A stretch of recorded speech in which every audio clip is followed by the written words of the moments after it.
Hello, my name is Pablo, this is Giro, this is Milo, and today we're going to do a tutorial on procedural shapes in a shader. So the reason you might want to get procedural shapes on a shader is because you can draw certain things that otherwise you'd have to make textures for each one. And also it allows you to modify them on the fly. So for example, you can draw a sine wave or draw a circle and then squish it and make it an oval. And you can do all of that on the fly without having to generate new PNGs. We're going to start from an empty scene. We put in a little quad and then we put a texture on it. The texture goes to this shader, which is absolutely empty right now in ShaderGraph. So just to start, let's change the background to black just so that we have basically everything is black over here, and let's start doing some shapes. So over here we can do a little node. We can grab UV and then we split it, and basically when you're splitting UV, basically you're getting values from 0 to 1 within your quad, or depending on the shape you have, but in this case 0 is here, 1 is here. So you can grab, for example, the X on this one, and then let's do, for example, a distance from 0.5 to that, and as you can see, that creates this little sort of bar, right? So if I were to render this out, you'll see is this bar. So what does that mean? It means that the distance from this point, the middle, which is 0.5, which is the point that I'm putting here, the distance from here is 0, then it goes to 0.1, 0.2, 0.3, 0.5, it just kind of grows like that, right? So we can use that distance to basically draw. And how we do that is, for example, we can grab a step node. And a step node basically is something that you're going to say, okay, well, any value above this, well, I want it to be 1. Any value below, I want it to be 0. So it just kind of turns a gradual value that you have, it turns into either 0 or 1. So we're going to pass in we're going to pass this as the edge. And then in the end, we can determine how big we want it. So as you can see, now I'm growing that. So if I declare a little variable over here, let's say a float, let's call it width. And then let's change this to, like, I don't know, 0.2 by default, and let's change it to a slider. Drop it in, and when we drop it in here, now if we look at the properties of our little thing here, I can adjust it to basically change it how I want. So obviously that's the first part of making a rectangle, making the width of it. Then we can do exactly the same idea, but this time we do it for the Y, so that we can make how tall it is. So we duplicate these nodes down here, and instead of hooking the X, now we're going to hook the Y, and instead of hooking a width here, we can actually duplicate this node and rename it height. Let's put it down here, hook it up, delete it, and now you can see we got the width this way, the height this way, and now we just got to combine it, which is pretty simple. We literally just grab this, we multiply it, and then we multiply this by this, and save it, and there you go. We can actually now set up basically a rectangle any way we want it. Now, since we're based everything on the UVs, we can actually do a few things. For example, we can grab a rotation here, and then we pass in our UVs into this, we pass it into that, and then we can basically just do this. As you can see, that rotates our square. So let's put another float here, rotation. And then this one, we're going to make it also a slider from 0. In this case, we can do to pi. In ShaderGraph, you can just write pi on a little entry and it will change it. And then we can plug it into this rotation, save it. And that allows us to do basically the rotation like that. And we still have the controls that we had earlier. So as you can see, we got plenty of control there. And now if you want to make a square that is actually just like the outline, like a little stroke, you basically have to come to this ones, duplicate those down here, and then you know where we had the width and the height, we need to add something a little bit to those. So basically we grab this, we make a float, and we say maybe like outline, and then we make this outline also a slider. from 0, let's not make it super big, from 0 to 0.2. And then we grab width, we add to it this outline, and then we do this, we pass it in here, and then we basically do the same concept down here. So we grab this two, we duplicate them, put them on here, hook up the height, and then hook up those here, and that gives us a second square that then we can do subtract this from this. We put this as the one on top because this is the one that will have a bigger size because we're adding to it, and then we pass that out. Now if you notice right now this is totally black, and the reason for that is because our outline is non-existent, so we're saying our outline is empty. But as soon as I increase it, you can quickly see it take form. So there you go, that's our outline. If we compare it with this, we can now adjust this. Now this is an outer outline, sorry, so you can make it into inner outline if you want by, instead of adding, subtracting, or you can make it in the middle. If you like add 0.5 to the top and 0.5 to the bottom, you can make it adjustments like that. Right now we've been dealing with only like white things, and you know, that's not as fun. So let's try and add a little bit of color to this. So over here we can do a multiply, and we're gonna pass in the color here, so we can just hook this up over here. And there's many ways that you can do the color. Let's do a quick one, and that is going to be by grabbing the UVs and then grabbing this and passing it into a hue node as the offset. The hue node basically is you pass in a color, and by adjusting the hue, you can change the hue of the particular color. So right now it's black, so any hue adjustments to black are just going to be black. So you got to start from a color. So let's start from red. Right now it's asking you if you want it in degrees. I prefer normalized because that's just a value from 0 to 1. It's a little easier to use. So if we do that and save it, you can see now we have this little sort of rainbow color that goes in the X offset. Now you can also do a little bit fancier things by here changing the UVs into polar coordinates. Polar coordinates are basically circular coordinates. So if I do that and then I just pass that into the offset, you can get this one. If you're going that way, I mean, I can adjust this with this scale. I can adjust how close it gets. So, you know, you can do like an outer ring, or you can also do it circular. So for doing that, I would, right now, since I'm passing this and this takes a single value, it'll take the first value, which is X. But if I split it over here, I can pass Y into it, and there you go. You got a rainbow that goes around. Looks pretty good. So this is what we have so far. As you can see, there's several nodes to manage to make this square, but Unity actually has a node called rectangle.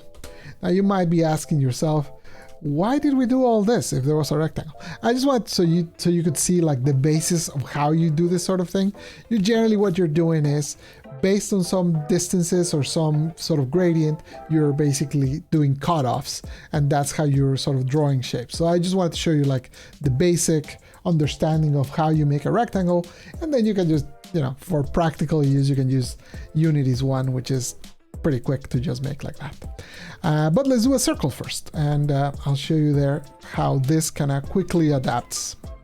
So to make a circle, it's literally just as easy. I just grab from here and I just make distance, and then over here I put 0.5 to 0.5, and as you can see, now this is a circle. If I were to pass this into a step node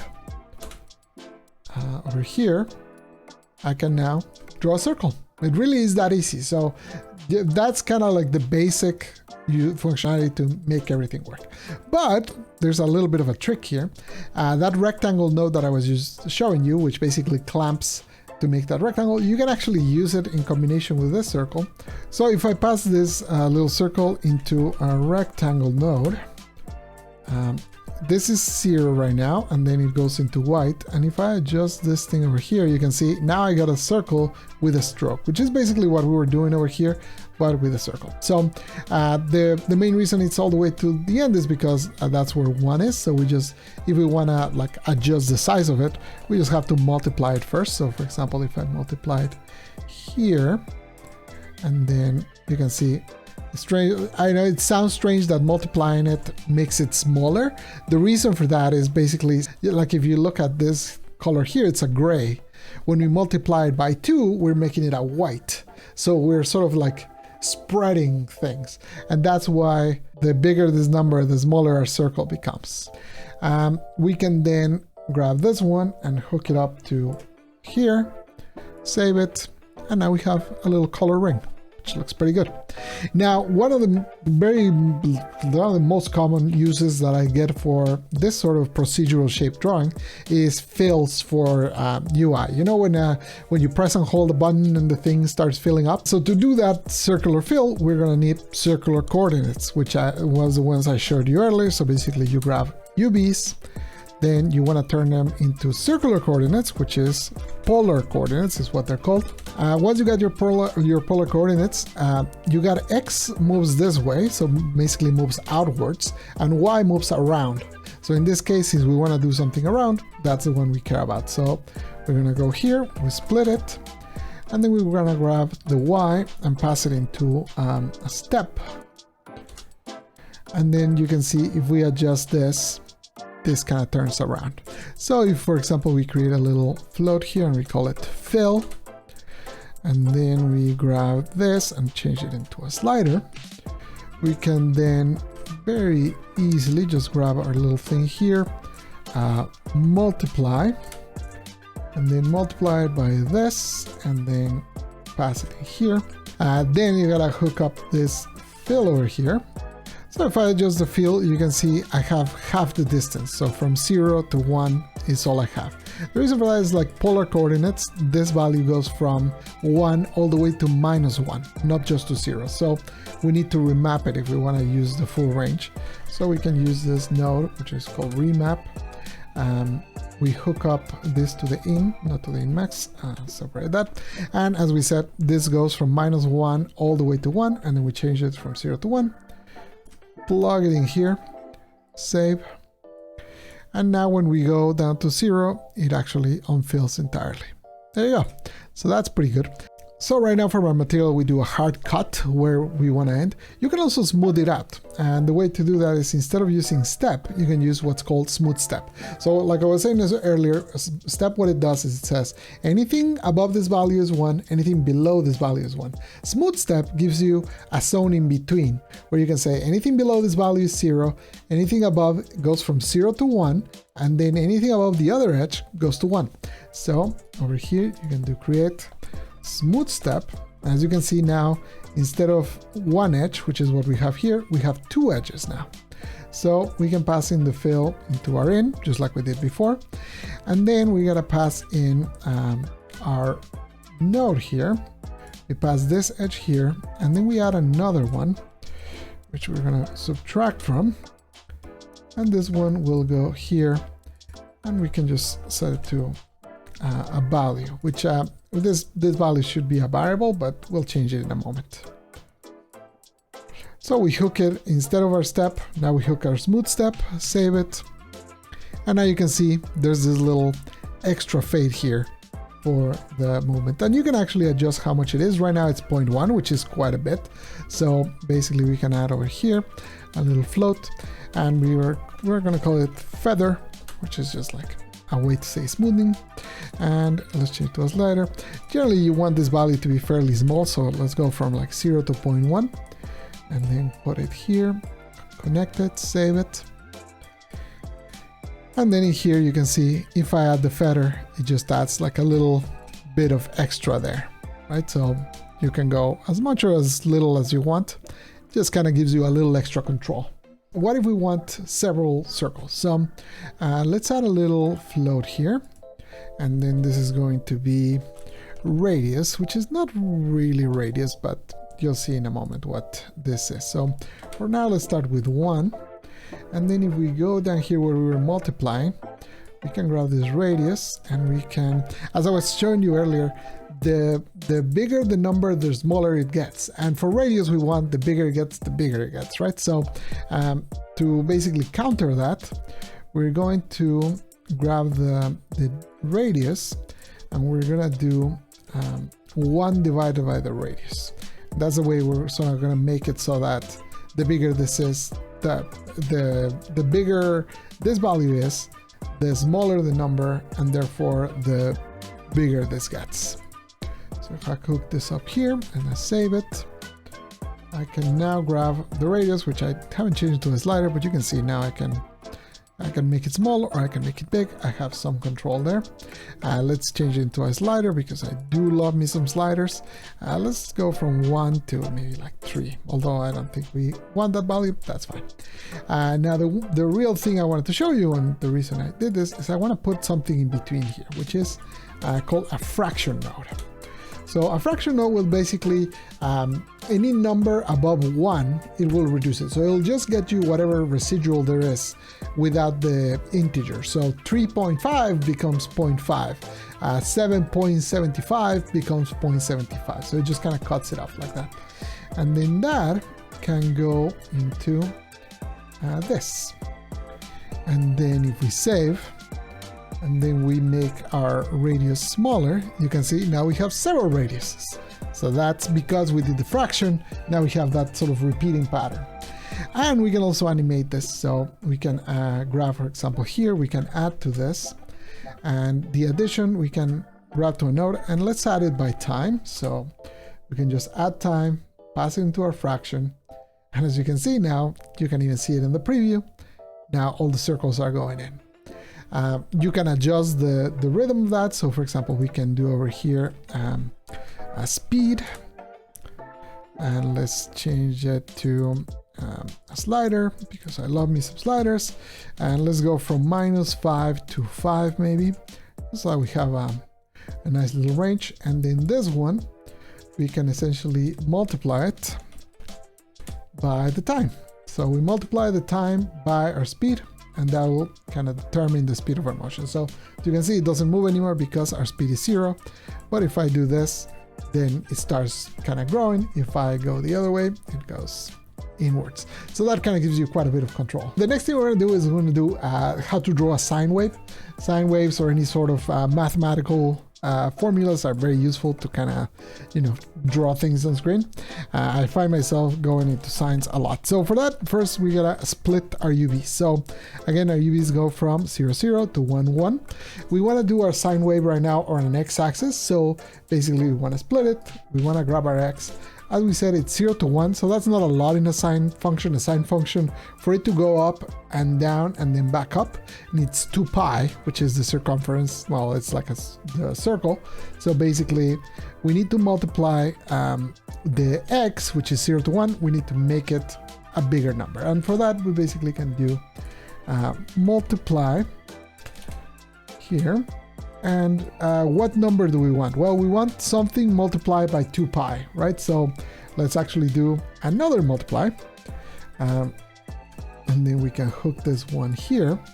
And then over here we can do 2 times pi, which you can just write it down there and it will work. And then we can make a little variable here. Let's say sine repetitions, let's call it. And then on this one, we're gonna do it by default. Let's put 4 just to have something, and then we pass that in here. So basically we're multiplying 0 to 1, we're multiplying that by the sine repetitions times 2 pi. So basically if we put two repetitions, it's gonna go from 0 to 4 times pi. Now that we have this value, we can toss that into a sine operation, and you get these bars. And that's because, again, like what's happening is, since we're passing it this way, any like a value of 0 will be 0, a value of a quarter of pi will be 1, a value of pi will be back to 0, 3/4 of anyway, so it'll do the wave up and down as it goes, and that's why you see it go from white to black in this sort of fade pattern. Then we're going to use another step node. as you can see, step nodes are extremely useful. But this time, as our n, we'll pass the y value. And there you go. Immediately we have those little patterns. Now, one of the problems we're having is the sine wave, as I was saying, goes from 0 all the way to 1, and then it goes all the way to -1. And -1 is like around here, so obviously that's not particularly useful. So what we want to do is sort of remap our values a little bit up. So for that, we grab here and we do remap. And we're going to remap our values, which goes from -1 to 1 into a 0 to 1. And then when we pass it here, now we can see the full waves. Now, you probably also want to compress them a little bit. So for that, we can add a little extra here. So let me make a little bit of space. And then in here, we can multiply this. We already had a little height variable, so might as well hook it up to that. And then that we can hook up here. And as you can see, it became immediately smaller. And if we go to our height here and adjust the default value, you can see I can make it small or big as much as I want. So there you go, we got a sine value. So let's hook it up just so that we can see it rendered. Save, and there you go. We got right now, anything that's white becomes the rainbow, anything that's black remains black. So, but we want to make it into a little stroke so that it's like an actual line. So that is not hard to do at all. Basically what you can do is we grab this remap here and we can add a little thing here. So add, and then we already had this outline variable, so we can use that. And then that'll give us a different result. And then we can do a duplicate of this node here. And to this one, we pass this other edge. And as you can see, you saw immediately it moved up a little bit, right? So we can then grab the result of this one, subtract from it, and let's subtract this part. And there you go. Immediately we got a little bit of an outline. So we save it. And this thing that we had here for outline, now we can change it. I'm moving it up, but again, you can adjust the math if you want it to move down or if you want it to move from the center. All of that is pretty easy. Our repetitions, as you can see, the more they are, the more they appear there. And you can do quite a bit of things here. So let's add a little bit of movement to our sine wave. And for that, we can just grab right here and we can add to it. Just like we did earlier, we can grab this and pass it into time. Actually, we already had a speed variable, so we can just multiply that. Multiply by our speed here, and then we add that there. And then this result that gets passed into the sine, we can just pass it here, save it. And there you go. You have a little bit of movement in there. If we increase it this way or increase it this way, you can get your little moving sine wave. Since the color is based on the UVs, the color doesn't move. So it actually looks almost like the color is moving through the sine wave, but it really is the sine wave moving through the color. And now let's try and get a little more interesting. So earlier I showed you polar coordinates to kind of do that fill. Let's try and map our sine wave into those polar coordinates. So we grab our UV coordinates right now. Let's make a little bit of space because I want to show you how to make it so that they can go around. So we grab this, we go in here and we switch it to polar coordinates. And that gives us coordinates like we were seeing earlier. We can split them down here. And if you see it split them, it works, it's just not great because X in polar coordinates goes this way, so basically outwards, and Y is the one that goes around. And in this case, we want our sine wave to go around. So that means anything that used to be X, we now want to make it Y, and anything that was Y, we want to make it X, because polar coordinates are sort of flipped. So we can see, for example, here this R is going here. We actually want the B in here, which is the Y. And as you can see, it immediately, that part sort of worked.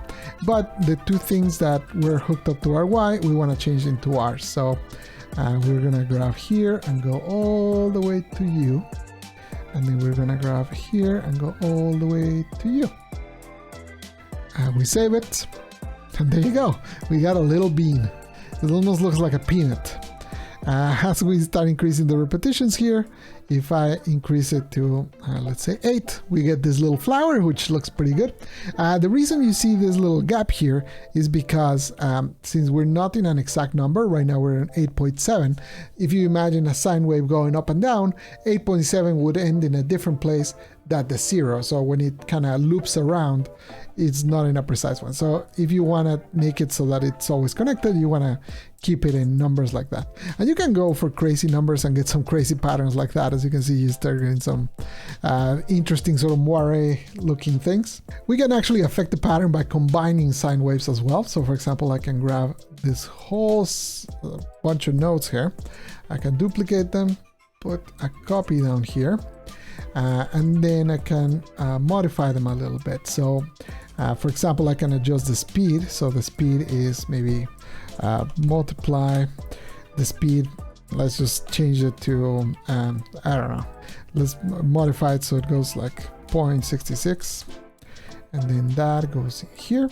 So that basically the two speeds will be a little different. And then in here, I can go to this one and also increase this by 2, so there's more repetitions, right? So you can see over here how many repetitions are and how many repetitions are here. And then I can just grab this one and I can multiply it by this thing. So basically I'm combining them and then I'm passing them here. And then when I save, now as you can see, I get a much more exotic shape than what I had before.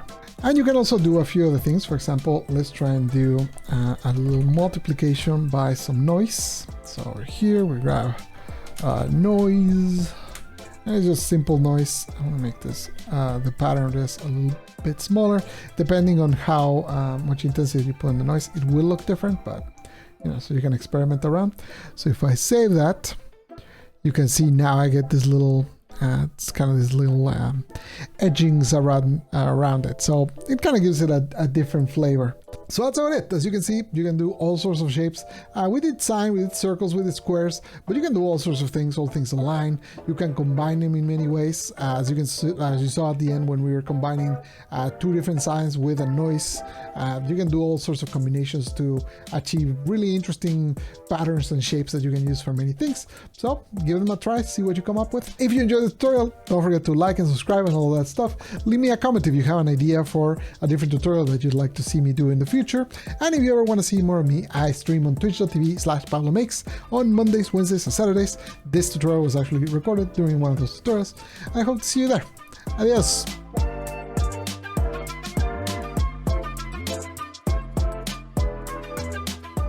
Well, thanks for stopping by. Don't forget to like, subscribe, and hit the bell to be notified when new videos come out.